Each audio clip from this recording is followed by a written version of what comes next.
नमस्कार, मी गणेश शिंदे. आपल्या सर्वांचं युवा राज्य न्यूजमध्ये मनपूर्वक स्वागत. आज या विशेष पॉडकास्ट मध्ये आपल्यासोबत आहेत संकेत संजय कदम, ज्यांनी दिल्ली छात्र संसद मध्ये अमोल कोल्हे यांची चांगली भूमिका निभावली आणि सत्ताधारी पक्षाला चांगल्या प्रश्नांनी खर्चावलं अशी चांगली भूमिका निभावणारे, ज्यांनी अमोल कोल्हे यांचं पात्र निभावलंय खासदार म्हणून आणि नांदेडचे असंख्य प्रश्न विचारले आणि त्या प्रश्नामुळे अनेक वेळा दिल्लीमध्ये कुठेतरी खरंच अमोल कोल्हे हे नितीन गडकरी असतील, नरेंद्र मोदी सरकार असतील, भाजपा सरकार असेल, याला कुठेतरी टार्गेट करते काय असं देखील दिसत होतं. असं एक नेतृत्व, युवकांमधलं नेतृत्व, सर्वसामान्य कुटुंबातलं नेतृत्व डॉक्टर संकेत कदमचं आपल्यासोबत आहे. सर नमस्कार. नमस्कार सर. सुरुवातीला आपण आपल्या युवा राज्य न्यूज चॅनल मध्ये मला इन्व्हाइट केलं, मला संधी दिली बोलण्याची, याबद्दल आपले खूप खूप आभार. नक्कीच एकंदरीत पाहायला गेलं तर सरांचं पाहायला गेलं तर एक सर्वसामान्य कुटुंबातलं व्यक्तिमत्व, आपल्याच परिसरातला माणूस आणि सध्या बीटेक शिक्षण घेतलं, त्यानंतर जे नेतृत्व गुण होते त्या गुणाच्या जोरावर दिल्लीच्या संसदेमध्ये जाऊन आपलं मत व्यक्त करण्याचा मान मिळाला. सर, हे सगळं एकंदरीत पाहिल्यानंतर तुमचं आमच्या युवा राज्य टीमच्या वतीने अभिनंदनच. म्हणजे या अगोदर मला पहिला प्रश्न विचारावा वाटतो, तुमची जी बालपण होतं त्यानंतर शिक्षण होतं, जी वाटचाल होती, सामाजिक असेल, घरगुती असेल, पारिवारिक, काय कशी होती, काय सांगाल? माझं बालपण सर बेसिकली लहानपणापासून मी म्हणजे खूप लहानपणी जरा जास्तच खोडकर होतो. त्याच्यानंतर जेव्हा मी 4वी-5वीच्या वर्गामध्ये जेव्हा मला शालेय शिक्षण कळायला लागलं तेव्हा मी शांत वागायला लागलो, म्हणजे जास्त काही खोडकरपणा बंद झाला. आणि नंतर माझ्याकडे जे पब्लिक स्किल आहेत, म्हणजे जे बोलण्याची कला, ते मला पहिल्यापासूनच अवगत आहे, म्हणजे खूप आवडती. म्हणजे कुठं पण मला कोणासोबत कॉन्टॅक्ट करायला, कोणाची मत जाणून घ्यायला किंवा कुणासोबत कॉन्टॅक्ट करून त्यांची मत जाणून घेऊन आपलं कुठेतरी रिप्रेझेंट करण्याची सवय मला पहिलंच आहे. पहिल्यापासून मी म्हणजे जे काही शाळेमध्ये एखादी शिवजयंती किंवा भीम जयंती होत असतात त्याच्यामध्ये मी पहिल्यापासून पार्टिसिपेट करतो आणि आपले स्वतःचं भाषण कला दाखवत असतो. आमची एक मॅडम होती, त्या मॅडम सुद्धा मला खूप दिवस पार्टिसिपेट म्हणजे खूप मोटिवेट करत होती की बाबा तुझ्यामध्ये खूप बोलण्याची स्किल आहे, तू प्रत्येक स्पर्धेत भाग घेत जा. एखाद्या वेळेस कधी कधी एखादी जयंती असल्यावर त्यांनी मला न विचारता ते माझं नाव त्या ऑन द स्पॉट ऍड करायची, कारण त्यांना अपेक्षा होती की हा बोलणार आणि हा बोललाच पाहिजे, त्यांना अपेक्षा होती. म्हणून त्यांनी, आणि हा नेतृत्व गुणाचा जे लिडरशिपचा क्वालिटी आहे माझ्यामध्ये, ते माझ्या लहानपणीच विकसित झाली अशा भाषणामुळे, अशा कलेमुळे. नाटकामध्ये मी सहभाग घेतला, पुन्हा वेगवेगळे नाटक कॉलेज लेवलला सुद्धा. आता रिसेंट लास्ट इयरला सुद्धा कॉलेजमध्ये खूप नाटकाचे प्रोग्राम होते, त्याच्यामध्ये नाटक घेतलं, त्याच्यामुळे आम्ही फर्स्ट प्राइज जिंकलं नाटकामध्ये. अशामध्ये माझी लिडरशिप क्वालिटी हे झाली. नक्कीच, म्हणजे आपण ज्यावेळेस बालपण करत असतो, प्राथमिक माध्यमिक शिक्षण घेत असतो, त्यावेळेस बराच चांगला फायदा देखील झाला. हा बरोबर आहे संकेतराव. त्यासोबतच तुम्ही नंतर मग 10वी-12वी कशी काढली, नंतर तुम्ही इंजिनिअरिंग कडे गेलात म्हणालात, म्हणजे इंजिनिअरिंग कडे कशामुळे तिकडे गेलात, काय सांगायचं? कसं आहे सर, आता सध्या एआयचं युग आहे, त्याच्यामुळं आयटी इन्फ्रास्ट्रक्चर, सध्या आयटीचं युग जोरात चालू आहे. त्याच्यामुळं मला सुरुवातीला आयटी मध्ये रस होता. नंतर मी 10वी केली, 10वी नंतर मी डिप्लोमा वगैरे पॉलिटेक्निक केली. पॉलिटेक्निक नंतर मी सध्या इंजिनिअरिंग माझी चालू आहे. त्याच्यामध्ये सध्या आयटी मध्ये खूप स्कोप आहे. एआय मुळे थोडंसं डिमोशन आले नाही त्याच्यामध्ये, पण तरी पण अजून एक अपेक्षा आहे की अजून स्कोप आहे आणि त्याच्यामध्ये मी काहीतरी करू शकतो. या अपेक्षेनं मी 10वी-12वी नंतर आता सध्या इंजिनिअरिंग चालू आहे माझी. सध्या शेवट संपल्यानंतर त्याच्यामध्ये खूप काही करू शकतो असं मला वाटतं. नक्कीच, एकंदरीत बऱ्याच वेळेस काय होतं की एमबीबीएस असेल, इंजिनिअरिंगचे विद्यार्थी असतील, आम्हाला वेळच नाही, यामुळे कुठेतरी अदर गोष्टीकडे, साहित्य असेल, वक्तृत्व असेल, या गोष्टीकडे कुठे दुर्लक्ष करतात. परंतु तुम्ही या सगळ्या गोष्टी चालू असताना देखील ह्या इकडे विद्यार्थी छात्र संसदेत गेलात, बोललात, ही आवड कशी निर्माण झाली आणि जाण्याची संधी कशी मिळाली? आवड सर, बोलण्याची आवड मला लहानपणापासून आहे. कुठंतरी लिडरशिप क्वालिटी किंवा समोर कुणातरी लिडरशिप करणं किंवा समोरच्या सोबत स्टेजवर बोलणं, याची मला आवड पहिल्यापासूनच आहे. मला पहिल्यापासून वाटतं की बाबा कुठेतरी मला चान्स मिळाला पाहिजे कुणासोबत बोलायचा. आणि आपल्याला माहिती आहे शाळे लेवलला किंवा कॉलेज लेवलला कुठे चान्स भेटतो, एक तर भाषणामध्ये, आणि कॉलेज लेवलला कुठे चान्स भेटला. कॉलेज लेवलला मी खूप ठिकाणी अँकरिंग केली आणि एक हॉस्ट म्हणजे कार्यक्रमाचं पूर्ण सूत्रसंचालन असेल, या सगळ्या गोष्टी मी कॉलेज लेवलला केल्या. त्याच्यामुळे मला छात्र संसदेमध्ये असेल किंवा राजकारणाची जी आवड आहे, राजकारण तर माझ्या घरात काही नवीन नाही, पहिल्यापासून माझ्या घरात राजकारण आहेच. माझे वडील स्वतः सरपंच आहेत सध्या, त्याच्यामुळे मला ह्या गोष्टी आवडतात. बाकी मुलांना जास्त आवडत नाहीत, पण ते आवडायला पाहिजे असा माझा त्यांना आग्रह आहे, राहणार आहे. नक्कीच. त्यासोबतच तुमची काही जी निवड दिल्लीमध्ये झाली होती, पहिल्यांदा तुम्ही दिल्लीला देखील गेला होता, ही निवड कशी झाली, निवड प्रक्रिया काय होती? निवड सर बेसिकली जे दिल्ली छात्र संसद आहे ते गव्हर्नमेंटच्या कोलॅबमध्ये असे कार्यक्रम ऑर्गनाईज करत असते. आपल्या सध्या या बीजेपी सरकारनेच हे कार्यक्रम चालू केले आहेत. पहिले जवळपास 2016 पासून हे बीजेपीने चालू केले. म्हणजे बीजेपी नाही तसा विषय नाही सर. गव्हर्नमेंटने युथ मध्ये काहीतरी अवेअरनेस आली पाहिजे आणि देशाच्या मुद्द्यावर युवा पिढीला काय वाटते हे त्यांनी जाणून घेण्यासाठी या कार्यक्रमाचं आयोजन केलेलं आहे. आता प्रत्येक सरकार काही चुकीच्या गोष्टी करते, काही चांगल्या गोष्टी करते. बोटाची 5 बोट काही सारखे नसतात. त्याच्यामुळे हा एक गोष्ट त्यांनी चांगली केलेली आहे. त्याच्यामधून मी त्या प्लॅटफॉर्मवर एक माझा 2 मिनिटाचा व्हिडिओ अपलोड केला. माझ्या मित्रांनी मला सजेस्ट केलं होतं. माझा मित्र आहे सर, लिडरशिप मध्ये मास्टरी करतो सध्या पुण्यामध्ये MIT कॉलेजला. त्याच्यामुळे त्यांनी मला सजेस्ट केलं की बाबा तुझ्यामध्ये बोलण्याची कला आहे, तू इथं अप्लाय कर, नक्की सिलेक्शन होशील आणि तू बोलू शकशील. मग तिथं मी अप्लाय केलं. मी त्या ठिकाणी 3 ऑप्शन टाकले होते. माझा व्हिडिओ अपलोड केला, त्यांना आवडला. त्या ठिकाणी 3 ऑप्शन टाकले होते. 3 ऑप्शन मध्ये जवळपास संजय राऊत असतील, अमोल कोल्हे असतील, सुप्रिया सुळे असतील, म्हणजे उदयराजे, हे मी 3 ऑप्शन त्या ठिकाणी टाकले होते. त्या 3 ऑप्शन पैकी त्यांनी मला माझ्या एक्सपिरियन्स नुसार मला ते डॉक्टर अमोल कोल्हेचा पोर्टफोलिओ अलॉट केला. आणि खरंच म्हणजे अमोल कोल्हेचा पोर्टफोलिओ मला आवडताच होता. कारण एक सेक्युलर राजकारणी आणि एक मुद्देसूद बोलणारा राजकारणी अमोल कोल्हे आहे. असं कुठल्याही वायफळ गोष्टी ते बोलत नाहीत. आणि कलाकार भेट अभिनेते कलाकार आहेत. दुसरी गोष्ट नक्कीच. मग या सगळी संधी मिळाल्यानंतर तुम्ही संसदेमध्ये अमोल कोल्हेची भूमिका देखील मांडली. कोणकोणते प्रश्न विचारले संसदेमध्ये? खूप सारे सर. महागाई असेल, बेरोजगारी असेल. जवळपास 2024 म्हणजे लास्ट इयरला 2 वर्षाखाली जवळपास 10,000 शेतकऱ्यांनी आत्महत्या केली. एनसीआरबीचा जे गव्हर्नमेंट डाटा आहे एनसीआरबी तो रिपोर्ट सांगतो की 10,000 शेतकरी आत्महत्या केली. हे सरकारचं कुठेतरी अपयश आहे. हा सुद्धा मी मुद्दा मांडला. आणि आपला महाराष्ट्रामध्ये कांद्याचा ज्वलंत प्रश्न आहे. कांदा किती मोठ्या प्रमाणात कांदा आपल्या महाराष्ट्रात पिकतो आणि कांद्याला भाव किती लागतो सर? 1 से 2 रुपये प्रति किलो भाव मिळते. आणि ऑर्गनायझेशनचा रिपोर्ट आहे की जवळपास 15 रुपये प्रति किलो कांद्याचा खर्च आहे. आणि जर त्या कांद्याचा 1 किलो प्रति किलोचा खर्च 15 रुपये असेल आणि तुम्ही त्याला 1 से 1.5 रुपये 2 रुपये भाव देत असाल तर ते शेतकऱ्याचा थट्टा नाही तर काय? हा प्रश्न मी सरळ तिथं विचारला की हा शेतकऱ्याचा सरळ अपमान आहे. आणि जे पंजाब आंदोलन होतं, किसान आंदोलन 2021ला, त्या आंदोलनामध्ये जवळपास 700 किसानाचा मृत्यू झाला.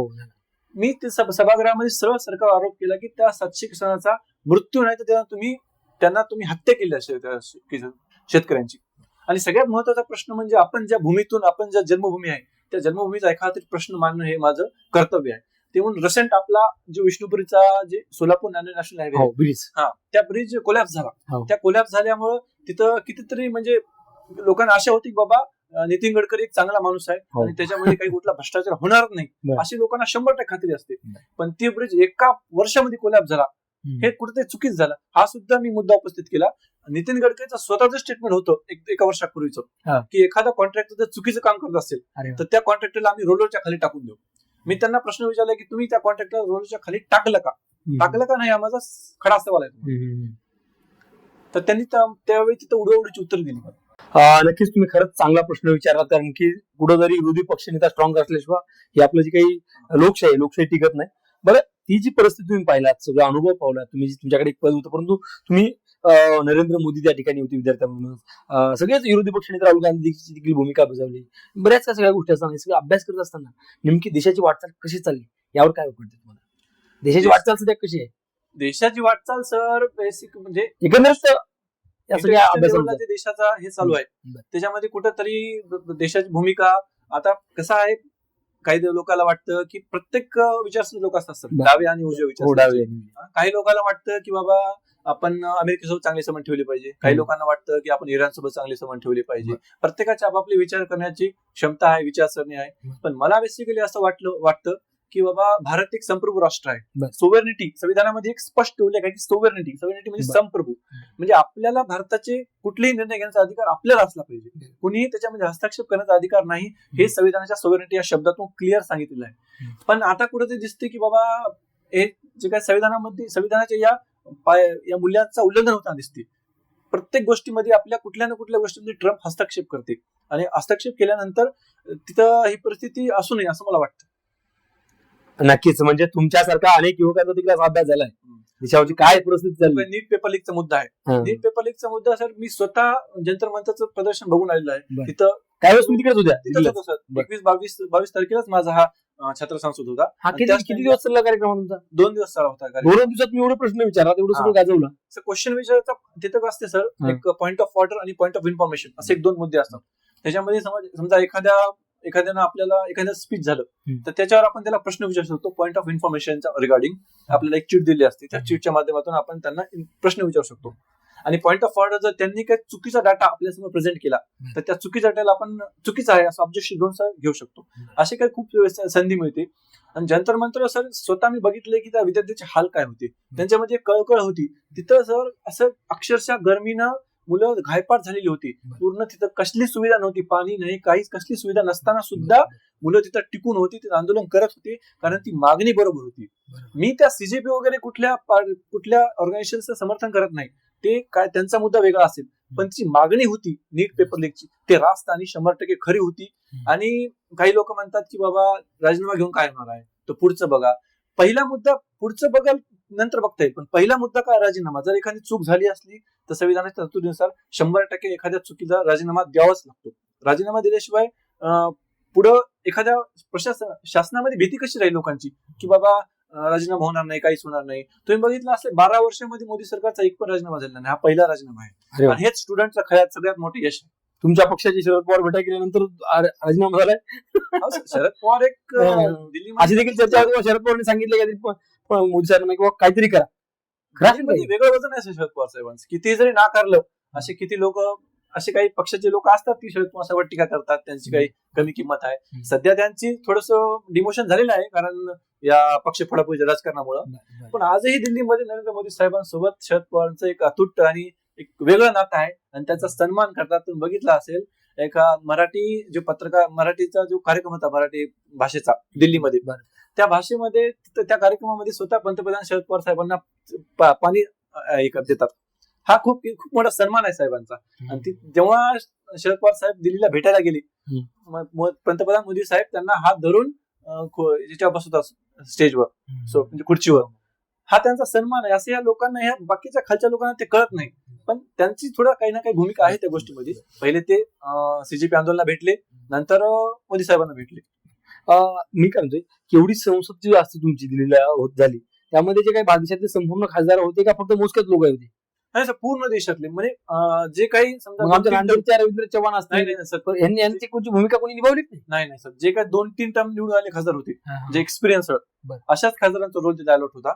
जे नवीन किंवा फर्स्ट टाइम निवडून आले खासदार होते. आणि प्रश्न विचारणारे कसं काय, कोणा सर, जे काही प्रश्न विचारणारे असतात त्यांचे काही नव्हते, काही ज्याचे 3 टर्म झाले त्यांना 2-3 टर्म खासदार आहेत त्यांचेच. महाराष्ट्रातून कोण कोणते तुमच्या? महाराष्ट्रात सुप्रिया सुळे असतील, अमोल कोल्हे, पुन्हा उदयनराजे भोसले, संजय राऊत, आणि असे काय अजून 4-5 होते सर. भाजपाची दुसरं कोणीकडे? भाजपाची ऑल ओव्हर इंडियामध्ये खूप अधिक इंडियातली. नाही, महाराष्ट्रातून भाजपाचे बोलणारे कोण नव्हते. त्यासोबतच ज्यावेळेस तुमची निवड झाली, तुम्हाला अमोल कोल्हे यांचा रोल मिळालाय आणि अमोल कोल्हे साहेबांचा तुम्हाला तुम्ही प्रश्न त्या भूमिकेतून मला प्रश्न विचारायचे, संकेत म्हणून अमोल कोल्हे म्हणून विचारायचे, त्यावेळेस काय भावना होती? अमोल कोल्हे सर कशा प्रकारचे प्रश्न विचारतात आपल्या सगळ्यांना माहिती आहे. अभ्यासू प्रश्न विचारतात, असे कुठलेही वायफळ प्रश्न ते विचारत नाही. ही सगळ्यात महत्वाची गोष्ट आहे. आणि त्यांचा जेव्हा पोर्टफोलिओ मला मिळाला किंवा अलॉट झाला, तेव्हा मी त्यांचा रिसर्च चालू केला. ते त्यांचे हावभाव, त्यांची बोलण्याची शैली, त्यांचा प्रत्येक पर्स्पेक्टिव्ह मी त्यांचा अभ्यास केला. आणि ते कसे मुद्दे मांडतात, किती अभ्यासपूर्ण मांडतात, कुठला डाटा कलेक्ट करतात आणि सरकारला कसं घेतात, या सगळ्यांचा मी अभ्यास करून नंतरच, म्हणजे पार्लमेंटमध्ये सर फक्त काय स्पीच देणं किंवा भाषण देणं एवढंच नसतं. पार्लमेंटमध्ये खूप काही गोष्टी असतात. एखाद्या गोष्टी ऑब्जेक्शन घ्यायचा असतो, एखाद्या गोष्टीचा पॉईंट ऑफ इन्फॉर्मेशन मधून आपल्याला त्यामधून त्यांना माहिती विचारायची असते, त्यांना प्रश्न विचारायचा असतो. पॉईंट ऑफ ऑर्डर मधून त्यांनी जर समजा एखादा रस्त्याचा किंवा एखादा चुकीचा डेटा मांडला, तर त्या डेटाला आपल्याला खोडावं लागते. त्या खोडण्यासाठी आपल्याकडे लाईव्ह प्रूफ पाहिजे. विदाउट प्रूफ त्या डेटाला खोडू शकत नाही. आपल्याला समोर ते अध्यक्ष बसलेले असतात, त्यांना आपल्या डेटा ते प्रोव्हाइड करायला लागते. असं सगळं रिसर्च जवळपास 4-5 दिवस मी या गोष्टी रिसर्च केली आणि नंतरच अमोल कोल्हे पोर्टफोलिओसाठी मी रेडी झालो. म्हणजे तुम्हाला तिथला संसदेचा संपूर्ण अभ्यास करावा लागतो. जी कार्यक्रम झाला संसदेत झाला आपल्या देशाच्या? नाही सर, गृह मंत्रालयाचं आहे आपलं, जंतर मंदिरच्या पुढं एनडीएमसी कन्व्हेन्शन गव्हर्नमेंटचे ऑफिशियल कार्यक्रम तिथं होत असतात. एनडीएमसी कन्व्हेन्शन सेंटरला तिथं हा कार्यक्रम झालेला आहे. जंतर मंदिरच्या एक्झॅक्ट पुढं आपलं सध्या गृह मंत्रालय तिथंच आहे. बरोबर. तुम्ही मला सांगितलं की गडकरींना देखील ते रुलरचा प्रश्न विचारला, त्यावर त्यांचं देखील उत्तर काय लागलं? त्यांचं उत्तर उडवाउडीच उत्तर दिली त्यांनी. त्यांनी प्रश्न विचारल्यावर त्यांनी म्हणले की बाबा 2014च्या अगोदर काही म्हणजे ब्रिज कोलॅप्स होत नव्हते का, आताच झाले का? मी त्यांना रिपीट क्वेश्चन विचारला की बाबा 2014 किंवा 14 नंतरचा प्रश्न नाही, प्रश्न हा स्पेसिफिक ब्रिजचा आहे. त्या कॉन्ट्रॅक्टवर तुम्ही काय कारवाई केली असा माझा सरळ तुम्हाला प्रश्न आहे. या प्रश्नात तुम्ही उत्तर द्या. मग त्यांनी अजून प्रश्न उत्तर द्यायला चालू केली की बाबा एखादा भूकंपामुळे झाला, नांदेडमध्ये काहीतरी स्केल मोठा झाला. मी त्यांना म्हणले की त्या ब्रिजच्या जवळची झोपडी सुद्धा तिथली पडली नाही, आणि त्या भूकंपानं ब्रिज कसा कोलॅप्स होऊ शकतो. मग त्यांना उत्तर देता आलं नाही त्या गोष्टीचं. नक्कीच. बरं, तुम्ही एवढं सगळ्या गोष्टी केल्यानंतर, सगळ्या गोष्टीला धारेवर धरल्यानंतर तुमचं आता गाव कोणतं म्हणजे सर? शेलगाव तालुका उमरी जिल्हा नांदेड. मग नांदेडमध्ये 2 खासदार आहेत, राज्यसभेचे 2 खासदार आहेत, काँग्रेसचे विद्यमान आता खासदार रवींद्र चव्हाण असतील, हे पक्षाचे काही लोक आहेत. तुमचं बरंच व्हायरल झालं, सगळ्या गोष्टी झाल्या. यानंतर कोणी बोलून घेतलं का? सन्मान झाला तुमचा काही राजकीय नेत्याकडून, लोकप्रतिनिधीकडून? नाही सर, राजकीय नेत्याकडून काही माझा सन्मान झालेला नाहीये. म्हणजे भेट, बाबा तुम्ही फार चांगला बोलला संकेतराव, अभिनंदनास्पद भेट देखील झालं नाही? नाही, त्यांच्यापर्यंत काय माझा मुद्दा काय माझा पोहोचलाय नाही ते काय मला माहिती नाही. पण जे काही नांदेडची जनता आहे, लोक आहेत, चॅनलच्या माध्यमातून मला खूप जण मेसेज केले, फोन केले, बाबा खूप चांगलं बोलल्या, त्याबद्दल अभिनंदन, असं म्हणजे खूप वेगवेगळ्या प्रकारे इंस्टावर असेल किंवा फोनवर असेल, पर्सनली खूप जण मला प्रतिसाद दिला, म्हणजे मोटिवेट केलं. बरं, नांदेड जिल्ह्यातून दुसरं कोणी निवड झाली का? तुमची एकलीच निवड झाली होती? नाही सर, मीच होतो. महाराष्ट्रात जवळपास आम्ही 10-12 होते, म्हणजे 2-3 टर्म निवडून आले खासदार होती, त्यांचाच पोर्टफोलिओ होता. नांदेड जिल्ह्यातून तुम्ही एकलेच होत्या? हो. तरी पण या लोकांनी, लोकप्रतिनिधी तुमचं काही बोलून कौतुक झालं नाही? नाही सर, मला बेसिकली अजून कोणाचा कॉन्टॅक्ट झालेला नाही. खरंच गांभीर्य म्हणावं लागलं एखाद्या गोष्टीला, कारण की आपल्या मातीतला एखादा मुलगा दिल्लीच्या संसदेमध्ये जातो, चांगल्या प्रकारे प्रश्न विचारतो, या पुलासंदर्भात प्रश्न विचारतो, कांद्याचा प्रश्न विचारतो, तर एकतरी लोकप्रतिनिधीनं खरंच भेटणं, बोलणं आणि संवाद साधणं देखील तितकंच गरजेचं होतं. कारण की अनेक युवकांना अशी प्रेरणा देखील मिळेल. खरंच या गोष्टीचं गांभीर्य घेऊन काम करणं देखील गरजेचं आहे. सर, अजून जे काही तुमच्या आता याच्यामध्ये ज्यांनी उत्कृष्ट काम, जसं संसद रत्न पुरस्कार दिला जातो, तसंच 2 दिवस कामकाज पाहून खासदाराची निवड होते, कुठं काही कार्यक्रम असतात, काय कसं झालं? हा, काही लोकांना सर 5-6 जणांना आपल्याला पुरस्कार भेटलेला आहे. संकेतराव, त्या संसदेमध्ये बरेच सामाजिक होते, सामाजिक, शैक्षणिक, राजकीय क्षेत्रातील लोक होते, आमदार होते, खासदार होते, बरेच लोक होते. पण त्यामध्ये असं कोणाचा काही विचार असतील, कोणतं नेतृत्व असेल, असं कोणतं असं मनावर बिंबावं, अभिमान वाटावं, असं कोणतं होते का? सर, तिथं बरेच केंद्रीय मंत्री रामदास आठवले असतील, चिराग पासवान, आठवले साहेब आले होते, असे दिग्गज लोक तिथं आले होते ऍज अ चीफ गेस्ट म्हणून. तिथले लोकलचे काही आमदार, खासदार पण होते, दिल्ली सरकारमधील मंत्री होते, आणि काही चीफ गेस्ट जे आहेत, जंतर मंतर आंदोलन चालू असल्यामुळे तिथं एक्झॅक्ट समोरच आंदोलन चालू होतं, त्याच्यामुळे काही चीफ गेस्ट येऊ शकले नाही त्या आंदोलनाच्या दबावामुळे. आणि जर त्याच्यामध्ये सर एक श्वेता उमरे, जे की नॅशनल युथ पार्लमेंटची 2019ची विनर आहे, आणि वेगवेगळ्या युथ पार्लमेंट असतील, वेगवेगळे युथ लिडरशिप असतील, या सगळ्या कार्यक्रमाचे त्यांनी नेतृत्व केलेलं आहे. असे श्वेता उमरे म्हणून आहेत, ते महाराष्ट्रीयन आहेत, आणि ते महाराष्ट्रीयन आहेत, ते सध्या दिल्लीच्या क्राईम ब्रँच मध्ये ऍज अ क्राईम रिसर्चर म्हणून काम करतात. ते अत्यंत हुशार आहे सर. त्यांचा स्वतः पंतप्रधान नरेंद्र मोदींनी सन्मान केलेला आहे. त्यांचं भाषण, त्यांचं बोलणं मला खूप मनाला भावलं. त्यांनी तिथे आपल्या छत्रपती शिवरायांचा एक गीत पोवाडा सादर केला, आणि शेवटी पोवाडा गीत सादर केलं, आणि शेवटी त्यांनी जय भवानी जय शिवाजी अशी गर्जना दिली. जेव्हा त्यांनी जय भवानी जय शिवाजी अशी गर्जना दिली, तेव्हा दिल्लीच्या तख्तावर शिवाजी महाराजांचा जय जयकार असं ऐकून खूप अभिमान वाटला, आणि असं जवळपास रक्त असं शहरत होतं शिवाजी महाराजांच्या गर्जना ऐकून त्या संसदेमध्ये. त्याच्यामुळे त्यांचं मला खूप भावलं. आणि जे युथ लीडर असतात त्यांच्यामध्ये जर एखादं सांगायचं झालं, तर युथ लीडर मध्ये आदिती सिंग म्हणून एक ऍज अ रिप्रेझेंट करत होती एका खासदारला, संगीता सिंग नावाच्या खासदारला, ओडिसाच्या. त्यांचं जे बोलणं होतं सर, ते मला खूप भावलं, कारण त्यांची जी आक्रमकता होती बोलण्याची, आणि ते सध्या बीजेपीचं प्रतिनिधित्व करत होती, म्हणजे सत्ताधारी पक्षाचं, पण त्यांच्या बोलण्याची जी आक्रमकता होती आणि विरोधी पक्षाला अंगावर घेण्याची ती ताकद होती, ते बघून मी खूप इम्प्रेस झालो. म्हणजे अक्षरशः त्यांनी एखादा विरोधी पक्षाचा एखादा मुद्दा उपस्थित केला तर ते अक्षरशः तिला तुटून पडायचे. असं वाटत होतं की जसं काही इंदिरा गांधीचा अवतार असले, म्हणजे इंदिरा गांधीच जसं ज्या प्रकारे विरोधी पक्षांना, म्हणजे सत्ताधारी पक्षांना भाजपनं अंगावर घेत होती, तशा प्रकारे ते भाजपला अंगावर घेत होते, आणि वेगवेगळ्या प्रकारचे प्रश्न विचारून वेगवेगळ्या प्रकारचे प्रश्न विचारून विरोधी पक्षाला न बोलतं चूप करत होते. अशा प्रकारचे त्यांची व्यक्तिमत्व होतं, ते पण मला खूप भावलं. विरोधी पक्षातले असताना असं त्यांनी लोक तुम्हाला आवडली बरेच काही लोक? हो, नक्कीच. असं त्यासोबतच जी काही आता बोलताना म्हणलात की दिल्लीचं ही तत्तर तो महाराष्ट्र माझा, जय जय महाराष्ट्र माझा, हे महाराष्ट्रातले जे कोणकोणते मंत्री त्या ठिकाणी होते, जशी काही संसदेमध्ये असतील किंवा आता सत्तेमध्ये रनिंग भाजपाचे असतील, बरेच कोणते असे मंत्री स्ट्रॉंग आहेत की तत्तर राखण्याच्या काबिल असतील? महाराष्ट्रामध्ये कोण आहेत स्ट्रॉंग वाटते काही? सध्या केंद्रामध्ये? ताकद राखण्याच्या काय सगळं राजकारण कसं आहे, सध्याचं राजकारण काही वेगळ्या प्रकारचे वळण गेले. कारण 22 पासून 21 पासून आपण राजकारण बघितलं तर पूर्ण विचारधारा असेल काय असेल या गोष्टीला कन्सेप्ट सगळा मोडून निघालाय. 19 पर्यंत जे राजकारण होतं ते होतं प्रत्येक विचारधारा, भाजप शिवसेना असेल किंवा राष्ट्रवादी काँग्रेस असेल. 19 पासून विचारधारा नावाची चीज आता उरलीच नाही. कोणी कोणासोबत चाललंय, कोणासोबत मिसळालंय, कधी कोण फुटाले त्याचा काही अंदाज येत नाही. त्याच्यामुळे सध्याच्या राजकारणामध्ये विचारधारेला कुठे किंमतच राहिली नाही. कारण ज्या माणसाकडून अपेक्षा असते किंवा जे माणूस कधी फुटू शकत नाही, असं स्वप्न सुद्धा कोणी विचार करू शकत नाही, अशी माणसं सुद्धा फुटून आपला पक्ष बदलत काय होईल सांगता येणार नाही. स्वप्न सुद्धा इतकी म्हणजे राजकारणाची दशा सध्या इतकी बदलली आहे. त्याच्यामुळे सध्या सांगता येत नाही की कुठला राजकारणी असा चांगला किंवा खराब आहे सध्याच्या कंडिशनला. पण एक म्हणायचं झालं तर देवेंद्र फडणवीस जे आहेत, भलेही ते त्यांच्यावर टीका होत असेल किंवा मराठा समाजावर काही टीका होत असेल, पण त्यांचं काम जर बघितलं ते जे as a compare to Narendra Modi सुद्धा कम्पेअर किंवा अमित शाह सुद्धा जर कम्पेअर केलं तरी ते एक हुशार आणि एज्युकेटेड एक राजकारणी आहेत असं मला वाटतं. खरंच हुशार आहेत. इन्फ्रास्ट्रक्चर नावाची चीज त्यांच्यामध्ये डेव्हलप झालेली आहे आणि ते खरंच हुशार आहेत. आणि भविष्यात जर मराठी पंतप्रधान व्हायची इच्छा, मराठी पंतप्रधान व्हायचं झाला तर देवेंद्र फडणवीस नक्कीच व्हावेत असं मला वाटतं. नक्कीच. त्यासोबतच सर तुम्हाला भविष्यामध्ये नेमकं काय बनायचं, काय तुम्हाला तर काय भविष्यातले काय भविष्यामध्ये सर सध्या माझं सॉफ्ट स्किल असेल, आयटी इंडस्ट्री असेल, याच्यामध्ये माझे सॉफ्ट स्किल डेव्हलप करण्यात माझा भर असेल. सध्या जे माझ्या आई वडिलांना स्वप्न बघितलं आहे त्यांना कुठेतरी सुख देण्याचं माझं स्वप्न आहे.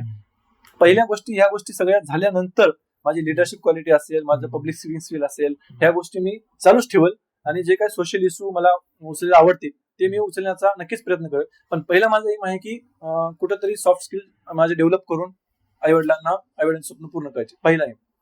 त्याच्यानंतर बाकी तुम्ही एक विद्यार्थी छात्राच्या याच्यामध्ये संसदेमध्ये गेलात, बरेच प्रश्न मांडले. या सगळ्या अभ्यासानुसार तुम्ही संपूर्ण प्रेक्षकांना काय आव्हान कराल, काय सांगाल? आव्हान हेच की जर कुठल्याही जे विरोधी पक्ष असो किंवा सत्ताधारी पक्ष असो, जे एखादी गोष्ट आपल्या चुकीची वाटत असेल तर ते चुकीची मांडलीच पाहिजे. किंवा चुकीचे असं नाही की बाबा एखादा पक्ष आहे की मी भले चुकीचा करू काही असो मी त्यांच्याविषयी बोलणार नाही किंवा यांनी बरोबर केलेत म्हणजे त्यांच्याविषयी बोलणार नाही, असं नाही असलं पाहिजे. स्वतःमध्ये बोलण्याची जे प्रवाहाच्या विरुद्ध बोलण्याची हिंमत असली पाहिजे. अटल बिहारी वाजपेयी स्वतः म्हणतात की डेमोक्रेसी टिकली पाहिजे आणि बोललं पाहिजे, प्रवाहाच्या विरुद्ध बोललं पाहिजे. अटल बिहारी वाजपेयी म्हणत होते कि सत्ता आएंगी जाएंगी, पार्टियां बनेंगी बिगड़ेंगी, लेकिन ये देश रहना चाहिए, इस देश का लोकतंत्र जिंदा रहना चाहिए. ते अटल बिहारी वाजपेयीच्या वाक्याप्रमाणेच भाजप वागत नाही, आजची वागत अटल बिहारी वाजपेयीच्या तत्वानुसार वागत नाही, 100% खरं आहे. पण लोकांनी सत्तेला प्रश्न विचारून अटल बिहारी वाजपेयीचे स्वप्न पूर्ण केलं पाहिजे. डॉक्टर बाबासाहेब आंबेडकर सुद्धा सांगत होते शिका, संघटित व्हा, संघर्ष करा. म्हणजे संघर्ष हा सत्तेच्या विरुद्ध संघर्ष केला तरच तुम्हाला न्याय मिळेल, नाहीतर हळूहळू ही हुकुमशाही परिवर्तित होईल. तर प्रत्येक याच्यामध्ये दोन मत असतात, राईट आणि लेफ्ट. त्याच्यानुसार आपण त्यांना एखादा सत्ता पक्ष आहे म्हणजे आपण त्यांना प्रश्न न विचारता आपण जर तसंच त्यांचं पुढची वाटचाल बघत राहिलो तर हा खूप लोकशाहीसाठी घातक होईल या गोष्टी. त्याच्यामुळे नक्कीच सर तुम्ही काही महत्वाचे प्रश्न देखील सांगितलं. आज युवराज न्यूज चॅनलमध्ये स्टुडिओमध्ये आहात तुम्ही, आज या ठिकाणी बसून नांदेड मधल्या नेमक्या काय अडचणी आहेत, काय सांगाल शासनाला, सरकारला काय सांगाल? आज ज्या तुम्हाला आज संधी आम्ही घालू, तुम्ही खासदार म्हणून काय म्हणजे तुमच्या इथल्या काय अडचणी आहेत, काय प्रश्न मांडा, म्हटल्यानंतर काय मांडताल तुम्ही? आज गुन्हेगारी हा एक सगळ्यात महत्वाचा आणि मोठा मुद्दा नांदेडमध्ये झालेला आहे. सध्या कुठं पण तुम्ही महाराष्ट्राच्या कुठल्या पण कोपऱ्यात जा, नांदेडची ओळख जर विचारला तर गुन्हेगारी हा पहिला प्रश्न विचारते. कारण या 2 महिन्यामध्ये जवळपास 7 ते 8 ते 10 हत्या झाल्या नांदेडमध्ये. ह्याच्यावर कुठेतरी अकाउंटेबिलिटी राहिली पाहिजे. कोणीतरी याची गृहमंत्री असतील किंवा केंद्रीय गृहमंत्री असतील याच्यावर कुठेतरी अंकुश राहिला पाहिजे. स्वतः पोलीस डिपार्टमेंट आपलं काम करत आहे, त्यांनी रात्री पेट्रोलिंग करतात, सगळ्या गोष्टी करतात, तरी पण ही हत्या का होतात याच्यावर कुठेतरी ठोस निर्णय झाला पाहिजे आणि ह्या गोष्टी बंद झाल्या पाहिजेत असंही वाटतं. आणि गुरुद्वारा असेल किंवा जे काही धर्मस्थळ आहे त्याच्यामुळं नांदेडमध्ये खूप झपाट्याने विकास झाला पाहिजे. कारण खूप बाहेरचे भाविक असतील, पंजाबवरून खूप ठिकाणून भाविक येतात. त्याच्यामुळं जे सिटी बस आहेत, नांदेडच्या सिटी बस ही काळाची गरज आहे. सिटी बस पूर्वीच्या काळात एक 5-10 वर्षाकडे नांदेडमध्ये सिटी बस होत्या, पण आता त्या सिटी बस बंद झाल्यात. का झाल्यात? का कोणाच्या सपोर्टमुळे झाल्यात, काय कोणाच्या लिडरशिपमुळे झाल्यात, काय कोणाच्या ठेकेदाराच्या, काय ऑटो रिक्षा संघटनेच्या दबावामुळे झाल्यात, ते आपल्याला सांगता येत नाही. कारण प्रत्येक राजकारणाला आपापली वोट बँक जपून ठेवण्याचं मानस राहते. त्याच्यामुळे ती वोट बँक जपून ठेवण्यासाठी कदाचित ते सिटी बस बंद झाले असतील. वेगवेगळ्या देशात पुण्याचं एक आयडॉल वाटतो सर, एक मुरलीधर मोहोळ जे केंद्रीय राज्यमंत्री आहेत सध्या वाहतूक विमान आणि सहकार मंत्री, त्यांनी त्यांच्या मंत्रिपदाचा पुरेपूर वापर केला ते पुण्याच्या विकासासाठी केला आहे, मला मान्यच करावं लागेल. त्यांनी प्रत्येक गोष्ट, कुठलाही मंत्री असो, कुठला विभाग असो, प्रत्येक विभागाकडे पुण्यासाठी काही ना काही ते आणतात. दररोज, दर 10 दिवसांनी, दर 8 दिवसांनी त्यांनी काहीतरी पुण्यासाठी आणतात. आपल्या नांदेडचे नेते काय लहान नाही सर, त्यांचं पण खूप वजन आहे. काय आणतात की महाराष्ट्रामध्ये की दिल्लीमध्ये, त्यांच्या वजनाचा त्यांनी वापर नांदेडसाठी काहीतरी केला पाहिजे की. सिटी बस असेल, काही बाहेरच्या सिटीमध्ये मेट्रो यायली, बुलेट ट्रेन यायली, आपल्यामध्ये कमीत कमी सिटी बस चालू झाली पाहिजे. हा तर महत्वाचा मुद्दा आहे, कारण यांचं पण वजन आहे. हे काय पहिल्यांदा किंवा दुसऱ्या निवडून आले खासदार नाहीत आपल्या इथले, या वजनाचा वापर झाला पाहिजे ना. आता रवींद्र चव्हाण साहेबांकडून आपण अपेक्षा जास्त करू शकत नाही, कारण विरोधी पक्षात आहेत. आणि आपल्याला माहिती आहे विरोधी पक्षाचं कुठलाही अशोकराव चव्हाण साहेबांकडून अपेक्षा आहे सर. त्यांचं एक वजन आहे, राजकीय वजन आहे. माजी मुख्यमंत्री राहिलेले आहेत, त्यांचा कोणी रोल निभावला होता की मुख्यमंत्री, महाराष्ट्राचे माजी मुख्यमंत्री आहेत ते. हा होता सर, त्यांचा रोल होता, पण ते महाराष्ट्राचं म्हणजे प्रश्न विचारलाय का स्टुडंट बाहेरचा राज्यात होतं त्यांचा जे रोल निभावला. महाराष्ट्राचा रोल निभावू शकला नाही, त्यांचा रोल एका दुसऱ्या अनुभवी एकाने रोल निभावला होता. कशा प्रकारचा निभावला होता? बऱ्यापैकी निभावलं होतं सर. आणि मी त्यांना एक गोष्टीची आठवण सुद्धा करून दिली होती की त्यांनी वेगवेगळे मुद्दे मांडत होते की आम्ही हे केलं, आम्ही हे ते केलं. आणि त्यांच्याच मध्ये त्यांच्याच बीजेपीचा एक समर्थक कार्यकर्ता काँग्रेसच्या काळात झालेल्या घोटाळे आणि या गोष्टीची आठवण करून देत होता. काँग्रेसच्या झाले सगळे ऑल ओव्हर घोटाळे, म्हणजे कोळसा घोटाळा, खनिज घोटाळा, विमान वाहतूक घोटाळा, पुन्हा आदर्श घोटाळा, या गोष्टीचा त्यांनी एका खासदाराने उल्लेख केला. तिथं अशोक चव्हाणचा रोल बसूनच होती. त्यांनी या गोष्टी टाळ्या वाजवत होती. मी त्यांना आक्षेप घेतला, त्यांना ही गोष्ट माहिती नव्हती, कारण ते दुसऱ्या राज्यातले असल्यामुळे त्यांना तेवढा अशोक चव्हाण साहेब नॉलेज नसेल कदाचित. बरोबर. मी तिथं प्रश्न उपस्थित केला की आदर्श घोटाळ्याच्या ज्या गोष्टी तुम्ही गोष्टी करता, त्या घोटाळ्याला आज त्याच घोटाळ्याचे आदर्श जनक साहेब तुमच्या भाजपमध्ये आहेत, या गोष्टीला तुम्ही काय उत्तर द्या? त्या गोष्टी त्यांचं उत्तर देणं झालं नाही, ते गप्प राहील. म्हणजे घोटाळे गेलेल्या गप्पच राहला, गप्प तर राहत असतं, त्याचा काय विषय. म्हणजे त्यांचा रोल निभावणाऱ्या माणसाला देखील त्यांच्या कर्तृत्वामुळे गप्प राहावं लागतं असं म्हणतात. त्यांना बोलता चाललं नाही ना, बोलायला प्रश्नच नव्हता, कारण त्यांना राज्यसभा एक दिवसाची राज्यसभा चव्हाण साहेबांना दिली, हे जग जाहीर आहे. आज प्रवेश केला, उद्या राज्यसभा मिळाली. भाजपमध्ये काही नवीन नाही, कुठलाही पक्ष सर आजकाल जे सत्ता येणार आहे इथून पुढे ते असंच होणार आहे. जरी काँग्रेस जरी इथून पुढे सत्तेत आलं तरी त्यांना सुद्धा कळून चुकलंय की आता लोकांमध्ये जास्त काही लोकांना पटवून देऊन उपयोग नाही. हे अशाच प्रकारचं राजकारण केलं तरच आपलं पुढे भवितव्य चालणार आहे, हे काँग्रेसला पण माहिती आहे. इथून पुढे काँग्रेस जरी आली तरी हेच करणार. नक्कीच सर, एकंदरीत जो तुमचा 2-4 दिवसाचा कार्यकाळ होता, या कार्यकाळाविषयी एकंदरीत प्रेरणादायी, अभिमानाचे कधी बसल्यानंतर देखील अभिमान वाटायचा तुमची घटना होती, काय होती काय सर?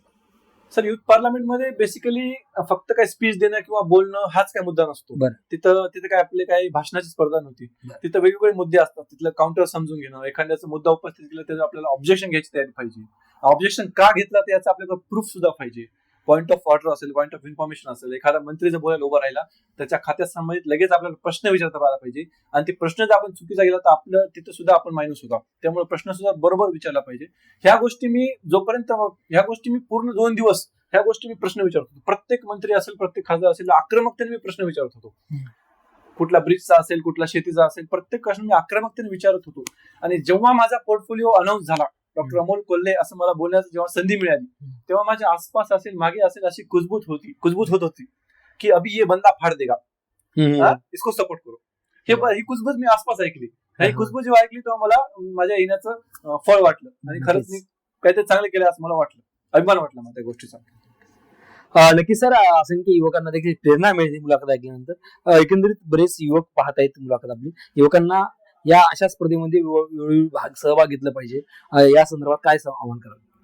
जे आपल्या गव्हर्नमेंट ऑफ इंडियाचं ऑफिशियल वेबसाईट आहे सर, माय भारत इंडिया, बरोबर, त्याच्यावर खूप सारे असे कॉम्पिटिशन ऑर्गनाइज होतात. स्वतः गव्हर्नमेंट सुद्धा पार्लमेंटमध्ये ह्या कॉम्पिटिशन ऑर्गनाइज करते. सोबतच आपले लोकसभा अध्यक्ष असतात, त्यांच्या अध्यक्षतेखालीही सुद्धा युथ पार्लमेंट ऑर्गनाइज होते.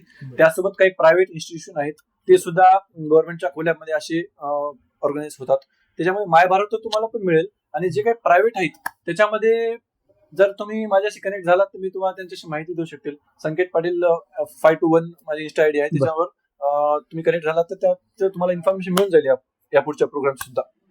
नक्कीच धन्यवाद संकेतराव, आपण संवाद साधल्याबद्दल आपले मनापासून खूप धन्यवाद. आणि या संदर्भात आपले काही प्रश्न असतील तर नक्की विचारा, कॉमेंट बॉक्समध्ये विचारा, आम्ही पुन्हा एकदा संवाद साधण्याचा प्रयत्न करू. थँक्यू.